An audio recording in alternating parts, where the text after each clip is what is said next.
He's making a list. He's checking it twice. Oh, welcome to Dat Build. Today I'm actually going a bit further over my 1989 Porsche Turbo Replica.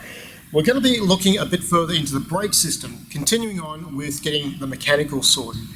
Now, if you didn't watch the previous episodes, please do go back and see. Most of the last two episodes we go over a bit more of the actual car, and of course we do get the engine started.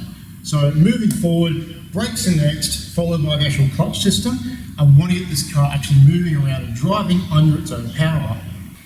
So the whole thing about lists is they're really handy for a couple of reasons. One, you can actually take note of what you need to do.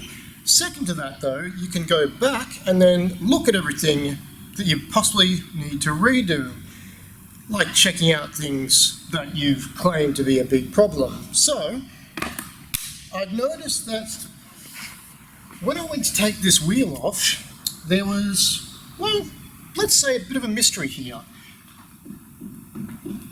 It is a bit loose, as we can see, but then if we tighten up the actual center nut just a bit more, look at that, completely fixed. Why they only did it hand tight, I do not know, but at the end of the day now, one nut and the entire wheel and drum disc behind it can completely come off the car. So let's get it off. Now, if you're wondering about the actual wheel nuts in this situation, they're attached directly to the drum disc. I only need to remove the wheel and then the entire assembly comes off.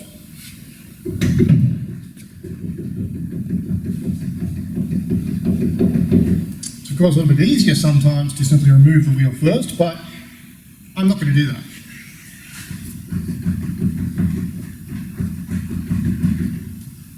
I know exactly what it is, and I'm a complete idiot.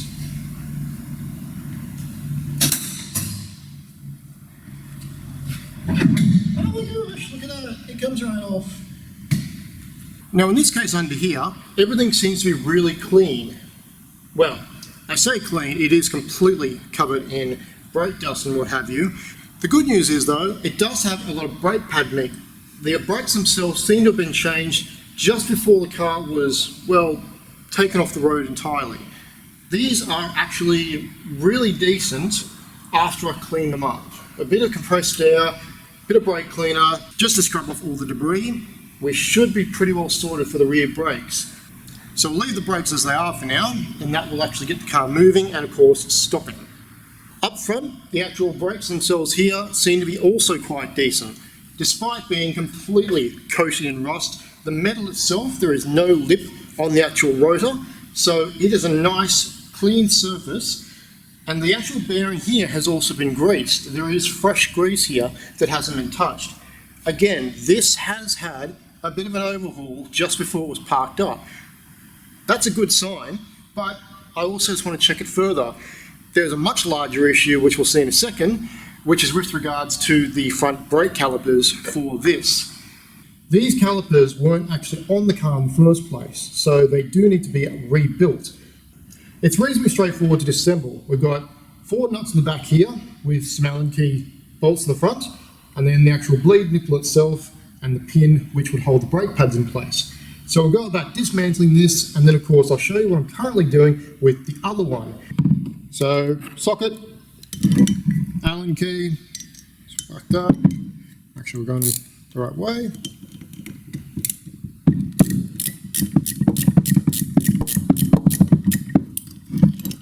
Next one.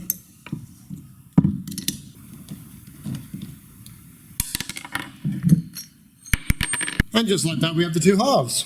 Now the seals have already started to come out. The pieces in between here would normally have these little O-rings, but of course one's disintegrated, it's completely gone.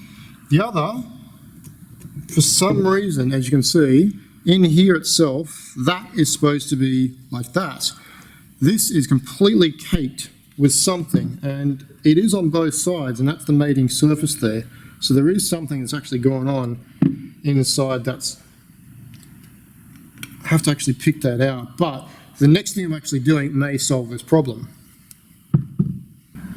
So what I'm doing these, just to trial something, is to put them into a vinegar bath. So this is purely white vinegar. They're just going to be resting in there. I'll see how we go in about 12 hours time. If not, I'll leave them for the full 24 hours. On to the rear brakes now. But first, a bit of breathing safety for me. There we go.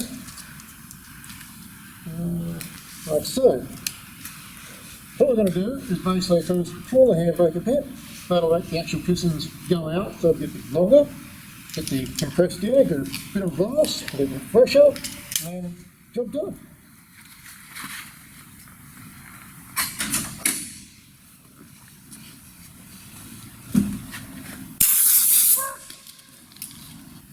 Onto the other side, and the first thing I noticed is the actual brake pad on this side is completely gone. There is nothing on here at all. The other side has a tiny bit, but compared to the passenger side, it's a full shoe. It has all the meat on there. This side, it's as if the park brake was getting constantly ripped. It's bizarre. They've changed one side, not the other. The front, they have new brake pads, but the calipers are seized. And I've also noticed another thing as well, is that one of the bolts for the swing arms completely missing too. Good times.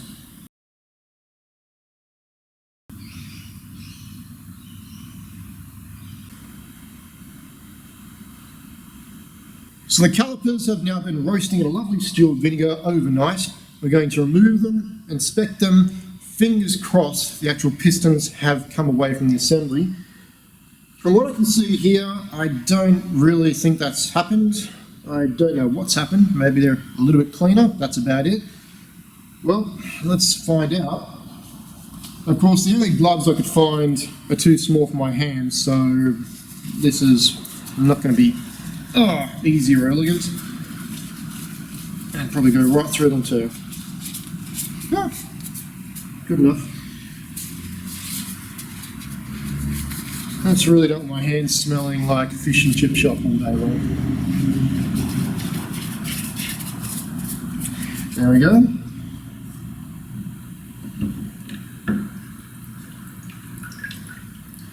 Well, for starters, I'm holding it up and immediately the piston is still in there.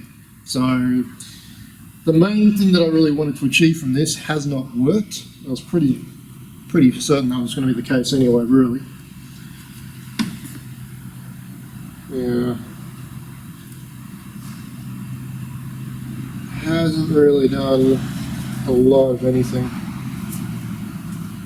As you can see, it's just pulling off the actual dirt. It's just completely... Yeah. As we can see though, that piston is completely in there. There isn't anything at all that's getting that thing out. Not that I can think of anyway. So, annoyingly, that does mean I can't even see a seam either for where it goes into there. So it is completely seized in there. There is nothing getting that out at all. The channels going into it through here and everything don't look too bad. They've actually come up pretty well, all things considered, because they were caked. They're literally, everything's dropping on me the floor at the moment. But yeah, that piston though, completely.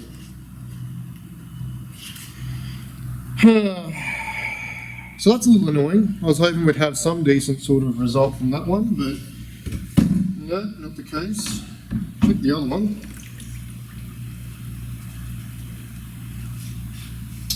Yeah, same sort of result, as in no result at all.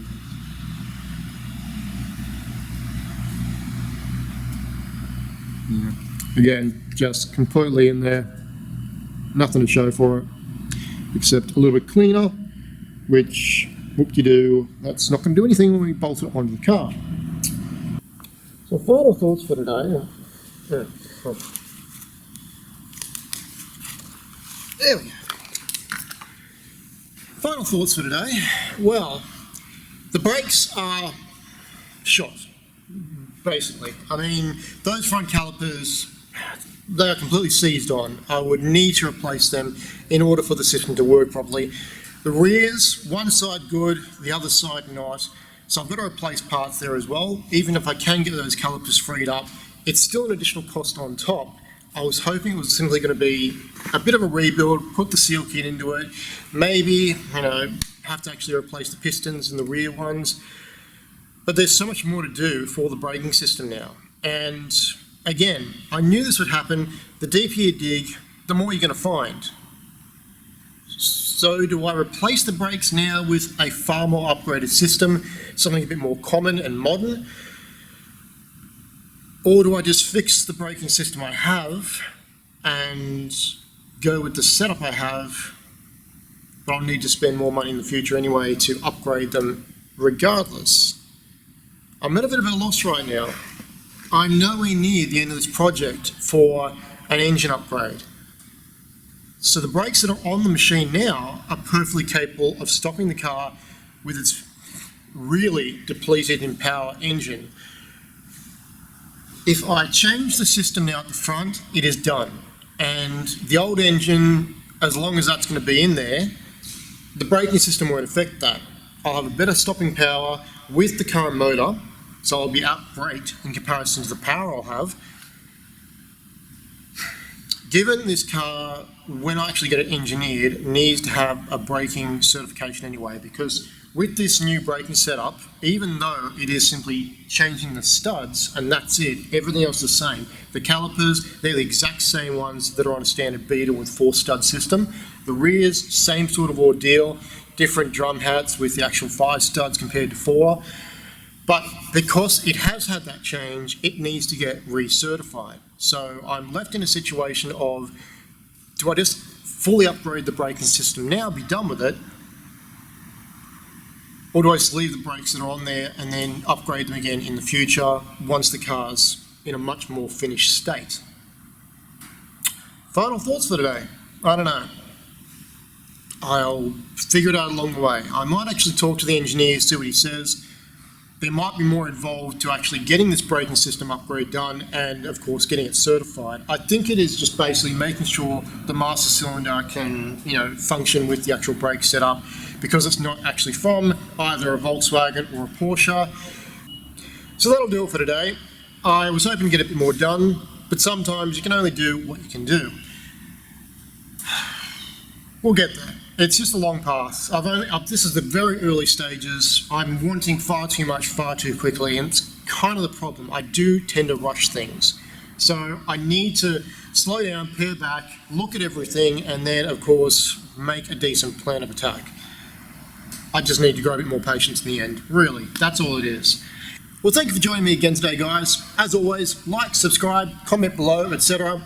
Tell your friends, tell your family, tell your neighbour about how brake dust tastes oddly like paprika. Anyway, guys, until next time, cheers.